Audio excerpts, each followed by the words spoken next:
السلام علیکم ورحمۃ اللہ وبرکاتہ۔ خلاصہ تفسیر القرآن 7واں پارہ ہمارا آج انشاءاللہ جو آپ تراویحوں میں بھی جا کر سنیں گے، یہ 7واں پارہ جس میں سورۃ المائدہ کا آخری حصہ اور سورۃ الانعام کا پہلا حصہ اللہ نے اس میں تذکرہ فرمایا ہے۔ یہ قرآن جو ہے نا، یہ محض قصے کہانی نہیں ہے۔ یہ بات جب بھی قرآن کھولے نا تو اس چیز کو ذہنوں میں بٹھا لے، تنزیل من رب العالمین، یہ اللہ کی طرف سے نازل شدہ ہے۔ اس میں اللہ ہم سے باتیں کر رہا ہے، اللہ کلام کر رہے ہیں، اور اللہ جن کی باتیں کر رہا ہے وہ سچے لوگ ہیں، اس زمین پر وہ ہوا ہے۔ یہ قصے کہانی نہیں ہے، یہ خود ساختہ چیزیں نہیں ہیں۔ تو یہ جو سورۃ المائدہ دسترخوان کو کہتے ہیں، میں پہلے بھی پچھلے لیکچر میں بتا چکا تھا۔ تو جہاں سے اللہ نے سپارے کا آغاز کیا نا، وہ بڑا پیارا کیا۔ یہ جو کرسچن ہے نا، عیسائی جو ہیں، وہ اس بات کو سمجھیں۔ سورۃ المائدہ کی 83 نمبر آیت کو وہ پڑھ لینا کہ عیسائی کون ہوتے ہیں۔ اصل عیسائیوں کے بارے میں اللہ تعالیٰ کہتے ہیں کہ عیسائی علماء وہ ہیں جب انہوں نے قرآن سنا تو ان کی آنکھوں میں خوشی کے آنسو آ گئے، اور وہ ایمان لے آئے تھے اس قرآن پر بھی، نبی پر بھی، کیونکہ انہوں نے دیکھا کہ یہ وہی باتیں ہیں جو انجیل میں اللہ نے کی ہیں۔ یہ وہی نبی ہے جس کی صفات ہم نے پڑھی ہیں۔ وہ شاہ حبشہ کے پاس گئے تھے نا صحابہ ہجرت کر کے، تو صحابہ کرام نے جب وہاں پر حضرت جعفر رضی اللہ تعالیٰ عنہ نے حضرت مریم کے بارے میں جو قرآن کی آیات پڑھی، تو شاہ حبشہ نے یہی کہا تھا، یہ جو باتیں کر رہے ہیں بالکل یہ ہمارے عیسیٰ علیہ السلام کی جو باتیں ہیں بالکل وہی ہیں، ہماری انجیل بھی یہی باتیں کرتی ہے۔ تو انہوں نے مسلمانوں کو کافروں کے حوالے نہیں کیا، تو وہ قرآن سن کر ان کے دل موم ہو جاتے۔ تو یہ نبی پاک صلی اللہ علیہ وسلم نے ان عیسائیوں کے بارے میں بتلایا کہ یہ اصل عیسائی ہیں، یعنی جب عیسیٰ علیہ السلام کی بات ہوئی تو وہ ان پر ایمان لاتے تھے، لیکن جیسے ہی قرآن سنا، ہمارے نبی صلی اللہ علیہ وسلم کو سنا، تو فرمایا کہ یہ قرآن سچا ہے، یہ نبی سچا ہے، اب ہم ایمان لا کر اس قرآن پر عمل کریں گے۔ تو یہ اللہ یہاں سے سپارے کا آغاز کر رہے ہیں۔ لہٰذا اس سے آگے بھی اللہ تعالیٰ نے ہمیں جو ایک چیز سمجھائی 87 نمبر آیت میں آپ دیکھیں گے، اللہ فرماتے ہیں کسی بھی چیز کو حلال یا حرام کرنے کا جو اختیار ہے نا، وہ اللہ کے پاس ہے، اور جس طرح کسی حرام کا ارتکاب غلط ہے، اسی طرح حلال کو حرام قرار دینا بھی غلط ہے۔ یہ نہیں ہے کہ آپ جس کو چاہیں حلال بنا دیں، جس کو چاہیں حرام بنا دیں۔ اللہ کہتے ہیں جس طرح حرام کام کرنا گناہ ہے نا، حلال چیز کو گناہ بنا لینا بھی حرام ہے۔ یہ کچھ صحابہ آئے تھے نبی پاک صلی اللہ علیہ وسلم کے پاس، اور انہوں نے کہا کہ جی ہم آئندہ سے کوئی اچھے لذیذ کھانے اور لباس اور رہائشیں ہم یہ اختیار نہیں کریں گے، ہم بالکل اب دنیا سے کٹ آؤٹ ہو کر اور ان چیزوں سے اجتناب کر کے زندگی گزاریں گے۔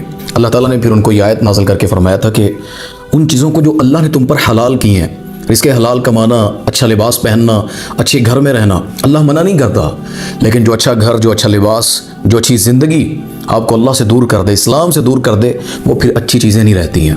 ہاں، جو اللہ نے حلال کی ہیں آپ کے لیے، کھائیں پیے رہیں، اللہ تعالیٰ تو اچھی چیزوں کو پسند کرتا ہے، اچھے لباس کو، اللہ تعالیٰ خوبصورتی کو پسند کرتا ہے۔ جس کو اللہ نے مال رزق دیا اسے چاہیے کہ وہ پہنے، بتائے دنیا کو کہ اللہ نے مجھے اچھا رزق دیا ہے، فضول خرچی سے نہیں، اچھے کاموں کو کر کے، اچھی دنیا میں زندگی گزار کر۔ تو یہ اللہ تعالیٰ یہاں پر یہ باتیں کر رہے ہیں۔ اس سے آگے اللہ تعالیٰ نے 89 نمبر آیت تک جو باتیں کی ہیں نا، وہ بھی بڑی خاص ہیں، ہمارے معاشرے میں یہ عام ہو چکی ہیں۔ یعنی قسم اٹھانے کا تعلق بھی اللہ کہتے ہیں وہ توحید اور شرک کے ساتھ ہے۔ جو قسم اٹھا لیتے ہیں نا، تو اللہ کہتے ہیں اگر تو اللہ کی قسم اٹھائی ہے تو وہ توحید ہے، اور اگر غیر اللہ کی قسم اٹھائی ہے نا تو یہ انسان شرک کر رہا ہے۔ قسم کا کیا کفارہ ہے وہ الگ بات ہے، اللہ کی اٹھانی ہے، جب بھی اٹھانی ہے اللہ کے علاوہ کسی کی اٹھائے گا تو وہ غیر اللہ کی قسم شرک بن جائے گی۔ اللہ کی اٹھانا توحید ہے۔ یہاں اللہ یہ سمجھا رہے ہیں کہ اسی طرح اللہ کی قسم کو ہلکا سمجھ لینا، یعنی اللہ کی قسم کو مذاق بنا لیتے ہیں۔ کئی ہمارے اسٹوڈنٹس جو ہیں، ہمارے نوجوان نسل جو ہے، چھوٹی چھوٹی بات پر جھوٹ بولنا، قرآن اٹھا لینا، اللہ کی قسم اٹھا لینا۔ آپ کو پتہ ہے اس کی کتنی بڑی سزا ہے؟ قریب ہے کہ اللہ زمین پھاڑ دے اور تم اس میں اندر چلے جاؤ۔ تم اللہ کے نام کو مذاق بنا کر اور جھوٹی قسموں کے لیے استعمال کرتے ہو اللہ کی کتابوں کو۔ تو اللہ تعالیٰ نے یہاں پر فرمایا کہ جس نے بھی ایسا کیا تو یاد رکھیں یہ بھی کبیرہ گناہ کر رہا ہے، وہ جھوٹی قسمیں اٹھا کر۔ تو البتہ جو قسم کسی بات کو پختہ کرنے کی بجائے، یعنی ایسے اٹھا لی ہے اس نے، وہ اس لیے نہیں اٹھائی کہ کسی کام پر اٹھائی ہے، روایتی باتیں کرتے ہیں، اللہ کی قسم یہ ہو گیا، اللہ کی قسم یہ کر دیا، تو تقیہ کلام نہ بنائیں، اس پر پکڑ نہیں ہے، لیکن یہ جائز بھی نہیں ہے، بلا وجہ اپنی زبان پر ایسی قسم کو نہیں لانا چاہیے۔ تو اللہ کہتے ہیں البتہ اگر کسی عہد کے لیے، کسی وعدے کے لیے، کسی بات کے لیے اگر قسم اٹھائی ہے اور آپ نے اسے پورا نہیں کیا تو آپ کو کفارہ دینا پڑے گا۔ وہی جو اللہ کے نبی صلی اللہ علیہ وسلم نے فرمایا کہ 3 روزے رکھے گا، 10 مسکینوں کو کھانا کھلائے یا ان کو اچھا لباس پہنائے، تو یہ اللہ تعالیٰ نے ان کے بارے میں، یعنی کہ غلام آزاد کر سکتا ہے تو طاقت اللہ نے مال دی ہے، آج کل تو غلاموں کا سلسلہ نہیں، لیکن یہ چیزیں ہیں، 10 مسکینوں کو کھانا کھلا دے، 10 مسکینوں کو کپڑا پہنا دے، یا 3 دن کے روزے رکھ لے اگر کپڑا پہنانے کی طاقت نہیں ہے تو اللہ یہاں پر قسم کے بارے میں سمجھا رہے ہیں۔ ہمارے معاشرے میں قرآن کی قسم اٹھا لیتے ہیں، اور بعض دفعہ کسی چیز کو جو کر بھی رہے ہوتے ہیں قسم اٹھا کر مکر جاتے ہیں۔ اللہ کو مذاق نہ بنائیں، اللہ تعالیٰ وہ بابرکت ہستی ہے جس کی قسم کو، جس کے نام کو نیگیٹو یوز کرنا یہ اللہ کی توہین ہے اور غیر شرعی ہے، اور جھوٹی قسم پر آپ کو کفارہ ادا کرنا پڑے گا۔ اس سے آگے اللہ تعالیٰ 91 نمبر آیت تک اللہ فرما رہے، اے ایمان والو، شراب، جوا، بت پرستی، فال نکالنا، یہ شیطان کے گندے کام ہیں، ان سے بچو۔ اور شیطان شراب اور جوئے کے ذریعے تمہارے درمیان بغض و عداوت پیدا کرتا ہے، ذکر اور نماز سے روکتا ہے۔ یہ جتنی چیزیں ہوتی ہیں نا، شراب ہے، جوا ہے، بت پرستی ہے، فال نکالنا ہے۔ شراب دیکھیں تو حدیث میں آتا ہے کہ قرب قیامت نام بدل بدل کر شراب پی جائے گی، وسکی رکھ لیں گے، سوڈا رکھ لیں گے، اور پتہ نہیں کیا کیا۔ اور شراب پینے والے کی نماز قبول نہیں ہوتی ہے۔ شراب پینے والا شخص قیامت کے دن نہر غوطہ پلائی جائے گی، یعنی وہ عورتیں جو جسم پر دھندا کر دی ہیں، جسم وجود بیچتی ہیں، ان کے جسم شرم گاہوں سے اللہ خون اور پیپ کی نہریں چلائے گا، یہ نہر غوطہ پلائی جائے گی ان شرابیوں کو۔ صحابہ نے پوچھا تھا نا کہ غوطہ کیا ہے، فرمایا یہی گندا خون پیپ جو ہے، اللہم لا تجعلنا منہم، جنتی لوگوں کو اللہ شرابن طہورا پلائے گا۔ تو ہم نے شراب طہورا پینی ہے یا اتنا گند پینا ہے، وہ ہم پر ڈیپینڈ ہے۔ اس دنیا میں شراب سے بچیں، اللہ کو جنت کی شراب پلائے گا۔ اس سے آگے اللہ تعالیٰ نے جوا سمجھایا، جوا کسی بھی چیز میں لگانا، وہ کھیل ہے، مذاق میں ہے، کسی جگہ پر جوا جو ہے وہ انسان کو گندگی کی طرف لے کر جاتا ہے، بغض اور عداوت کی طرف لے کر جاتا ہے، عصمتیں پامال ہوتی ہیں، دوستیاں ختم ہوتی ہیں، لان تان ہوتا ہے، مال کا ضائع ہوتا ہے اس کے اندر، تو اللہ تعالیٰ اس سے منع فرما رہے ہیں۔ اس سے آگے یہ سارے کام جو ہے، بت پرستی تو ویسے ہی حرام ہے، اور ساتھ فال نکالنا، یہ طوطوں کو ہاتھ دکھانا، کسی کو کہنا جی ہاتھوں کی لکیریں دیکھ کر بتلائیں، اور چاند ستارے، پتہ نہیں کیا کیا ستارے چن کر لوگ اپنی زندگی کا ٹریک چیک کرتے ہیں۔ وہ کسی نے شعر لکھا تھا نا، ان ہاتھوں کی لکیروں پہ کیوں کرتے ہو یقین، تقدیر تو ان کی بھی ہوتی ہے جن کے ہاتھ نہیں ہوتے۔ تو یہ باتیں اللہ تعالیٰ یہاں سمجھا رہے ہیں، اور فرمایا کہ یہ جو پیتا ہے شراب، جوئے، ان کاموں میں رہتا ہے نا، تو ان کی آپس میں بغض اور عداوت ہو جاتی انسانوں میں، اور فرمایا یہ سب سے بڑا نقصان جو تمہارا کرے گی نا، یہ تمہیں نماز سے، ذکر سے، اللہ کو یاد کرنے سے تمہیں روک دے گی۔ یہ بڑی قیمتی اللہ نے بات کی ہے۔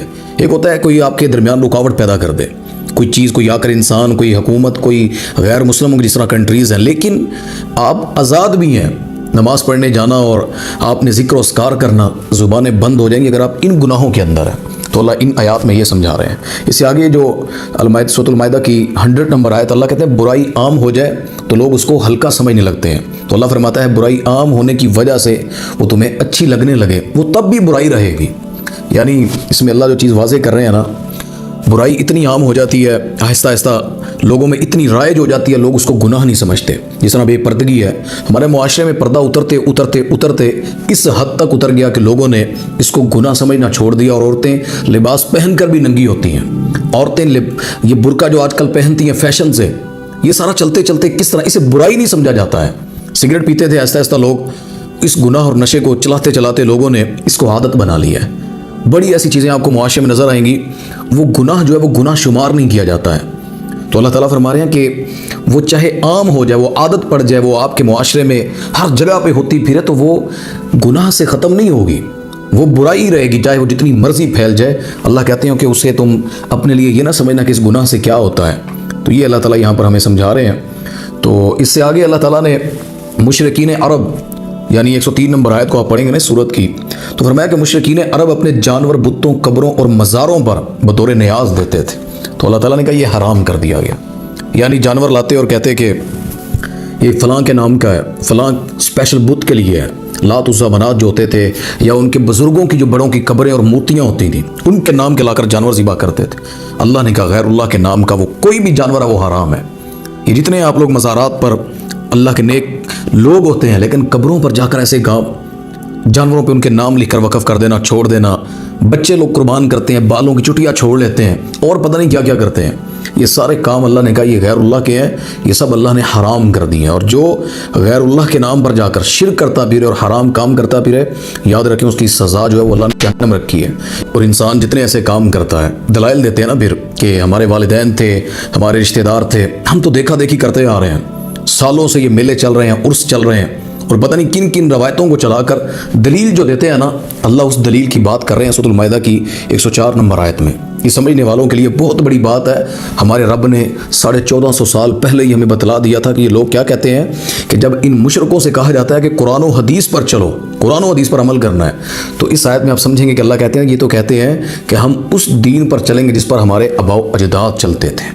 ہم نے اللہ کی بات معاذ اللہ وہ ہمارے اللہ کے مقابل لا کر ان لوگوں کو، والدین کو پیش کرتے ہیں اور دلیل دیتے ہیں نہیں وہ جھوٹے تھوڑی ہیں، ساری زندگی ابا حضور نے یہ کیا، اس نے نماز ایسے پڑھی، اس نے کل خانیاں چیلم اور پتہ نہیں کیا کیا کے کام ایسے کر دیے، اور وہ بھی اسی روایت اسی ڈگر پر ناک بھی بچانی ہے، خاندان کو بھی منہ دکھانا ہے، شہروں کے ساتھ دکانوں کے ہمسائے کیا کہیں گے، لیکن اللہ کی اسے پرواہ نہیں ہوتی۔ اللہ کہتے ہیں قرآن و حدیث چھوڑ کر جو چلتے ہیں نا، تو کہتے ہیں ہمارے ماں باپ اس پر چلتے تھے۔ اللہ کہتے ہیں یہ تو مشرکوں کی نشانی ہے۔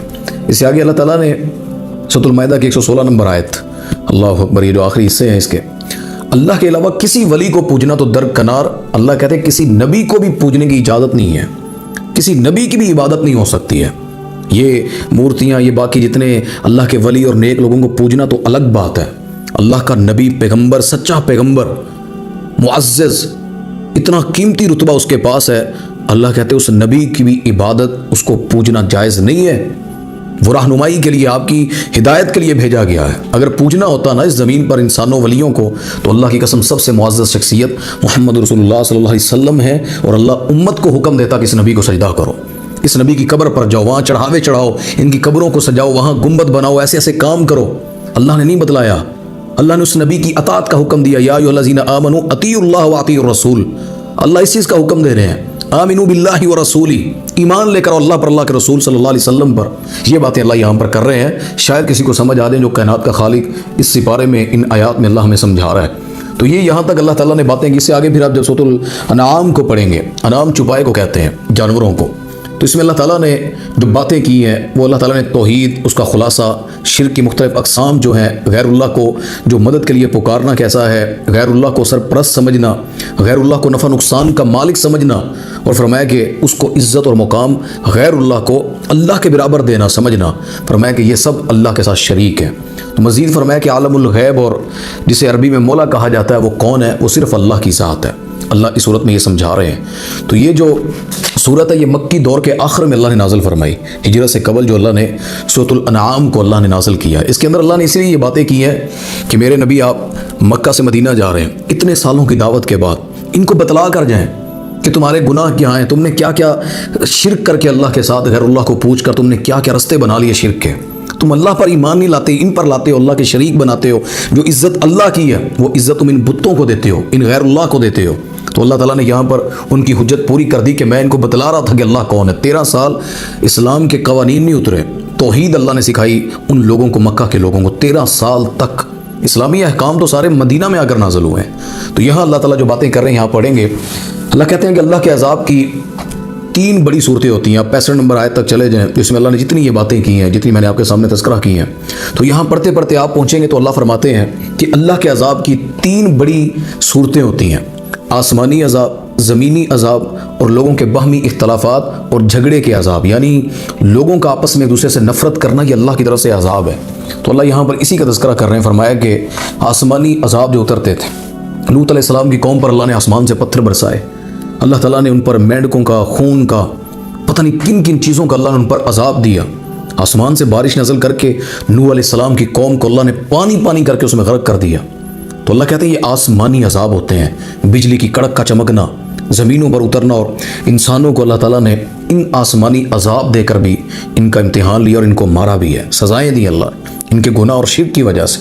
تو اللہ فرماتے اس سے آگے زمینی عذاب جو اللہ نے دی ہے، زمینی عذاب اس میں بھی یہی چیزیں شامل ہیں کہ اللہ تعالیٰ زمین سے بھی پانی نکالنا شروع کر دے، زمین کو خشک کر دے، اللہ تعالیٰ اس سے پیداوار کو ختم کر دے، اور اللہ تعالیٰ اس زمین کو کلٹی کر دے، اس کے اندر دنسا دے۔ اس زمین پر اللہ کہتے ہیں کہ میں ان کی شکلیں بندر اور سور کی بنا چکا ہوں۔ تو یہاں پر بہت سارے عذاب جو اللہ نے تذکر کیے ہیں، 3 بڑی صورتیں اللہ نے کہا وہ یہی عذاب کی ہیں۔ اور تیسرا جو اس میں عذاب ہے نا، آپس میں باہمی اختلافات اور لڑائی جھگڑا پیدا کر دینا، یہ اللہ کے عذاب کی شکل ہے۔ اب دیکھیں گھروں میں، فیملیوں میں لوگ تانا دیتے ہیں، وہ جی جھگڑا ہو گیا، اور لوگ سمجھتے ہیں شاید یہ نارمل سی بات ہے، وہ ایک جھگڑا خاندانوں کے خاندان تباہ کر دیتا ہے۔ اس سے بڑی عذاب کی شکل کیا ہوگی؟ ہنستے بستے گھروں میں، خاوند بیوی میں، بہن بھائیوں میں رشتہ داروں میں عذاب بن کر لوگوں کے دلوں میں نفرت اور وہ سکون گھر کا ختم ہو جانا، یہ اللہ کی طرف سے عذاب کی علامت ہے۔ جو گھروں میں لڑتے ہیں، جھگڑتے ہیں، بلا وجہ کے ایسے معاملات کریٹ کر رہے ہیں، ان کو یہ تھنکنگ رکھنی چاہیے اپنے دماغوں کے اندر کہ ہم اللہ کے عذاب کے مستحق ہو رہے ہیں، کیونکہ اچھا گھر، پرسکون گھر، یہ اللہ کی رحمت ہوتی ہے۔ تو اللہ تعالیٰ یہاں پر یہ ساری باتیں کر کے سمجھا رہے ہیں کہ 3 صورتیں عذاب کی وہ کون کون سی ہیں۔ اس سے آگے اللہ تعالیٰ نے آپ 74 نمبر اور 79 نمبر آیت کو بھی پڑھیں گے، اس میں اللہ نے خاص باتیں یہ کی ہیں کہ عرب حضرت ابراہیم کے اولاد تھے اور وہ اس پر فخر بھی کرتے تھے، لیکن اللہ کے ساتھ شرک بھی کرتے تھے۔ اور فرمایا کہ اللہ تعالیٰ نے جب ان سے فرمایا کہ ابراہیم تو وہ اللہ کے مواحد تھے، وہ شرک سے پاک تھے، وہ اللہ کے ساتھ شریک نہیں ٹھہراتے تھے، تو فرمایا کہ ابراہیم علیہ السلام نے تو اپنے باپ آزر کو بھی شرک سے منع کیا، ان کو توحید کی دعوت دی، اپنے باپ کو بھی، اور فرمایا کہ اپنی قوم کو بھی انہوں نے سمجھایا کہ شرک سے باز آ جاؤ، اللہ شرک کو پسند نہیں کرتا، لہذا تمہیں بھی توحید کو مان لینا چاہیے اگر تم ابراہیم کے دعوے دار ہو۔ تم کہتے ہو نا ہم ابراہیم علیہ السلام کے چاہنے والے ہیں اور ان کی محبت کا اقرار کرتے ہو، تو اللہ فرماتے ہیں پھر ابراہیم مشرک نہیں تھا، ابراہیم علیہ السلام مسلمان تھے، اللہ کا نام لیتے تھے، اللہ کی بات کرتے تھے، اللہ کے علاوہ کسی بات کو ترجیح نہیں دیتے تھے۔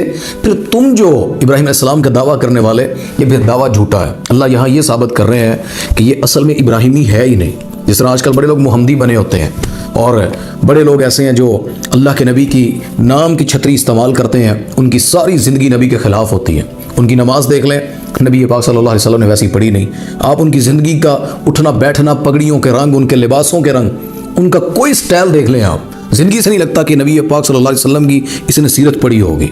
وہ قبروں کے رنگوں کی شکلیں اپناتا ہے، اپنے شہروں اور ملکوں کے کلر اپناتا ہے، ان کے لائف سٹائل سارا وہ دنیاوی ہوتا ہے۔ اور محبت کون سی؟ وہ کہتے ہیں نا غلامی رسول میں موت بھی قبول ہے، اور اس نعرے نے دنیا کو برباد کر دیا۔ کیوں؟ غلامی رسول میں زندگی مانگنی تھی، موت خود اللہ غلامی رسول میں لکھ دیتا۔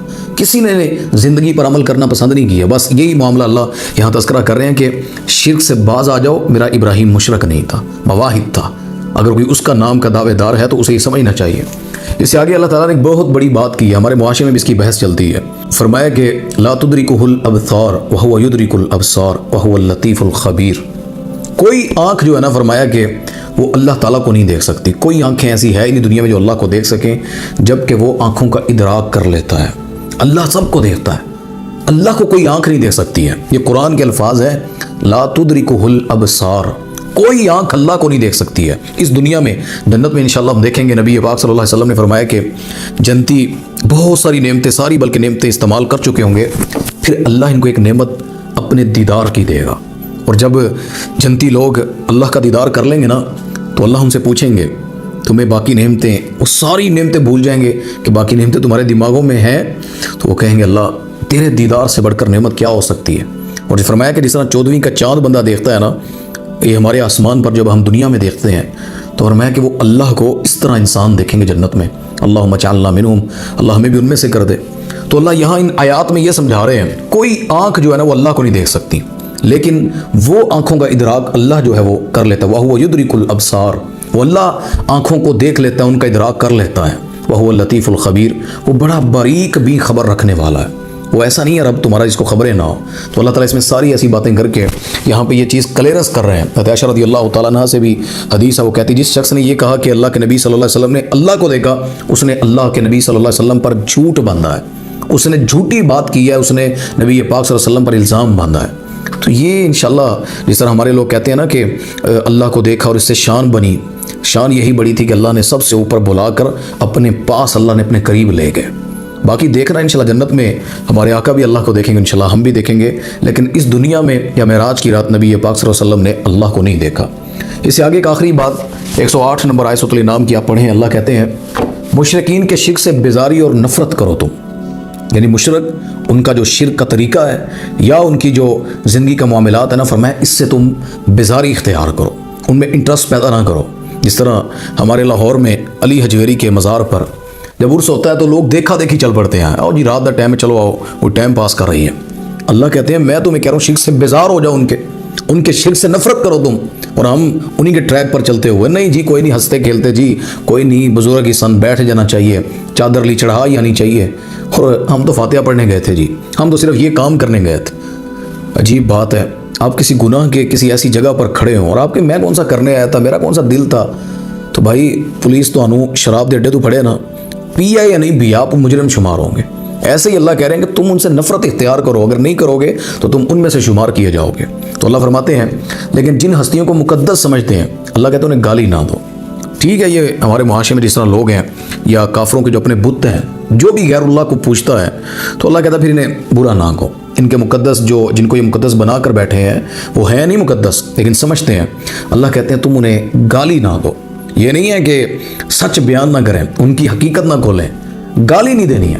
ہم کب گالی دے رہے ہیں؟ ہم تو اصلاح کا دامن وہ آپ کو دکھانا چاہ رہے ہیں، آپ کے لیے کھولنا چاہ رہے ہیں کہ جس سے آپ کو توحید سمجھ آ جائے۔ تو اللہ فرما رہے ہیں کہ ان کے مقدس جن کو وہ اپنا سمجھتے ہیں ان کو گالی نہ دو، کیونکہ وہ ان کے خدا جو ہیں جنہوں نے بنا رکھے ہیں شریک، وہ جھوٹے ہیں، لیکن وہ بدلے میں تمہارے سچے رب کو گالی دیں گے۔ اللہ سچا ہے، اللہ موجود ہے، اللہ تعالیٰ سنتا ہے، دیکھتا ہے، اللہ تعالیٰ ہر وقت انسانوں کو نگرانی کر رہا ہے۔ تو جو اللہ کو برا کہے گا اللہ کہتے ہیں ان کو علم نہیں ہے، جاہل بن کر تمہارے سچے خدا کو گالی دیں گے۔